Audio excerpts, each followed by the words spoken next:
My name is Paul Mundy-Castle, a UK-based teacher, head teacher, basketball coach, community champion. You may write me down in history with your bitter, twisted lies. You may trod me in the very dirt, but still like dust I rise. You may shoot me with your words. You may cut me with your eyes. You may kill me with your hatefulness, but still like air I rise. Out of the huts of history's shame I rise. Up from a past that's rooted in pain I rise. I'm a black ocean, leaping and wide, welling and swelling, I bear in the tide. Leaving behind nights of terror and fear I rise. Into a daybreak that's wondrously clear I rise. Bringing the gifts that my ancestors gave. I am the dream and the hope of the slave. I rise, I rise, I rise.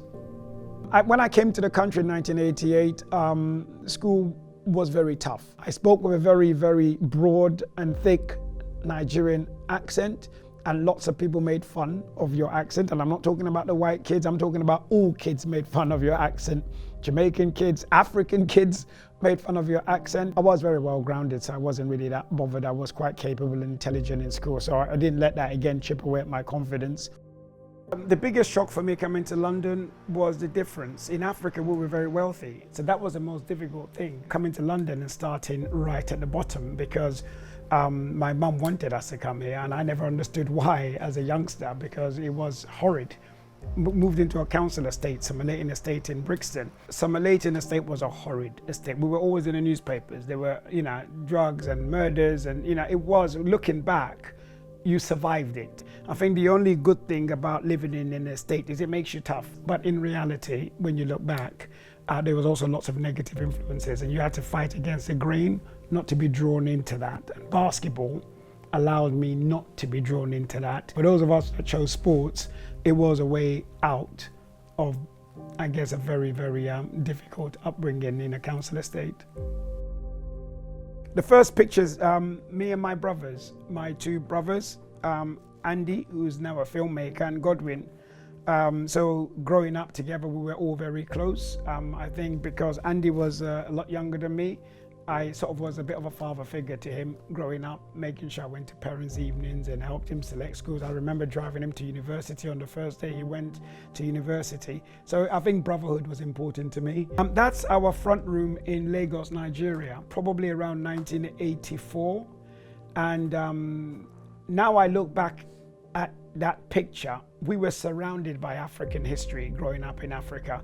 And in my house, I've replicated that room in terms of this African room being somewhere you look to and you say, well, I'm proud of my heritage. My mum was fiercely proud, and what she had in her house showed us every day that we were from a rich tradition. We had something to stand up for. And for me, as an adult, I want to replicate that. So my children also understand that they should be proud of their history first. When I look at the picture, for instance, of a market scene, it takes me back to when I was young. And we used to go to the market and you sort of barter for everything. In Africa, you go in and you say, I'm going to pay this much. No, it's going to be this much. You might spend 10 minutes haggling, or you walk away and come back. So that picture represents all of that to me, that simplicity of actually, I've only got this much money and I'm not going to leave the marketplace until I get what I want. I was arrested a few times in Brixton, and I remember those things vividly. They don't ever leave you. And I think as a 17, 18-year-old, when the police pick you up and you get mistreated, I mean, I remember being in the back of a police car because they stopped me and said I had drugs on me, and I don't even smoke cigarettes. I've never smoked cannabis. I've never done it. But they didn't see that. They just saw me as a person who fit whoever they thought would be carrying drugs. And I was taken to the police station. I remember being in a police car with the police, sitting with two policemen, one on each side of me. They made me put my hands on my knees. They didn't handcuff me. And the guy on the side was punching me on the side of my ribs. and being very racist, saying, go back to your effing country. So as a 17-year-old, those things stay in your mind. And so when I work with young people, I always remember the 17-year-old me, what I went through. So I'm always wanting to listen, to make sure I've heard the young person out. So as you get older and you understand the system and you understand how things work, it makes you a little bit more determined not to be that 17-year-old who had no power. And even though I wasn't charged because I had nothing on me, I spent 4 hours, nearly 3 hours and 50 minutes in the cell before they released me. And apparently 4 hours was the limit that they could hold you for without falsely imprisoning you. So I think being in that environment where you were picked on as a young black boy, it makes you more determined not to be picked on as a black man. Reflecting back to when I was a very young teacher, and I felt after a few years I was ready for senior management, and I applied for jobs and I wasn't being offered the roles, and I wasn't happy about that, because I always thought once you received your qualifications and you gained experience, it would be relatively easy to gain a senior management job. So when I didn't get one, I wanted to get some feedback, and I'm glad I did, because I received feedback that was less than satisfactory to me, because it did not resonate with the application form. And so, having that boyish exuberance, I challenged the school and ended all the way up to employment tribunal. And I think that empowered me a lot, because sometimes it's not about winning a case, it's about bringing light and attention to an issue. Does my sassiness upset you? Why are you beset with gloom?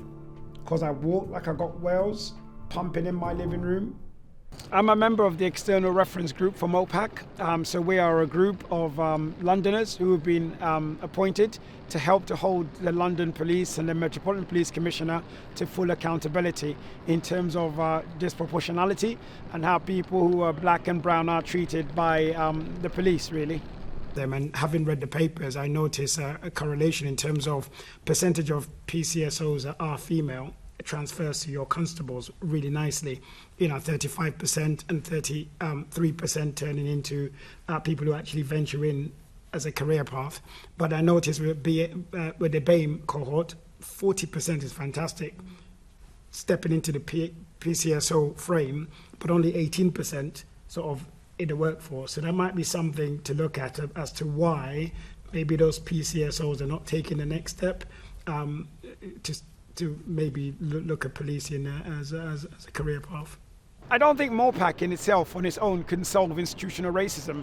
I think MOPAC provides the platform for us to have the conversation and to include as many people as possible in the solution, because ultimately identifying a problem is one thing, resolving it is going to need everybody, every aspect of society really, to come to accept that there are institutional racist structures, and we have to help to sort of chip away at those to break them down. The biggest lesson we teach in basketball is control. It's learning to always be in control. Don't allow referees to get you out your game. Don't allow the opponents to get you out the game. You can dribble left and somebody takes your left hand away. Well, now you've got to dribble to the right hand side. But if you've never practiced your right hand dribble, it's a liability. So learning that actually nobody can take options away from you if you've got millions of options.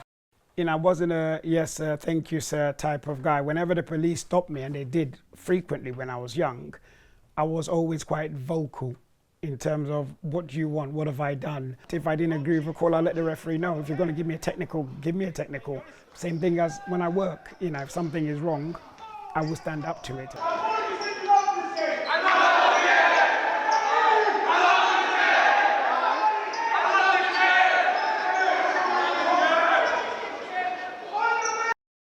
A slave could get a whip on his back, and that slave would never step out of line ever again, because that whip mark reminds him of, if I misbehave or I don't do what master says, this is what's going to happen to me. Or you could be the other slave that every single day you're going to have to be whipped because you just don't accept your position. Regardless of how many whips you give me, until I die or I don't have breath in my body, I will stand up. The connection with young people is something I cherish.